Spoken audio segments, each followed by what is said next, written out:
आंबेनळी घाटात मुसळधार पावसामुळे मोठी दरड कोसळली. पोलादपूर महाबळेश्वर महामार्गावरील वाहतूक ठप्प.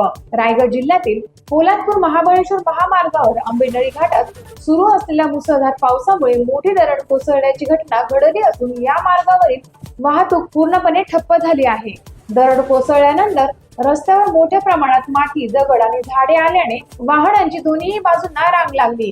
घटनेची माहिती मिळताच संबंधित प्रशासन, पोलीस आणि सार्वजनिक बांधकाम विभागाचे कर्मचारी घटनास्थळी दाखल झाले असून रस्ता मोकळा करण्याचे काम युद्ध पातळीवर सुरू करण्यात आले आहे. सुदैवाने या घटनेत कोणतीही जीवितहानी किंवा गंभीर दुखापत झाल्याची अधिकृत माहिती अद्याप प्राप्त झालेली नाही. मात्र सतत सुरू असलेल्या पावसामुळे घाट परिसरात आणखी दरड कोसळण्याचा धोका कायम असल्याने प्रशासनाने नागरिकांना सतर्कतेचा इशारा दिला आहे. महाबळेश्वर, पोलादपूर तसेच कोकण पश्चिम महाराष्ट्र दरम्यान प्रवास करणाऱ्या वाहन चालकांनी अत्यंत सावधगिरी बाळगावी, प्रशासनाच्या सूचनांचे काटेकोर पालन करावे आणि शक्य असल्यास या मार्गावरील अनावश्यक प्रवास टाळावा असे आवाहन करण्यात आले आहे.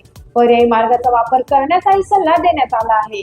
जिल्हा प्रशासन परिस्थितीवर सातत्याने लक्ष ठेवून असून पावसाचा जोर कमी झाल्यानंतर वाहतूक पूर्ववत करण्यासाठी आवश्यक ती सर्व यंत्रणा कार्यरत आहे. अधिकृत माहिती व पुढील घडामोडी उपलब्ध होताच नागरिकांना तात्काळ अपडेट देण्यात येतील.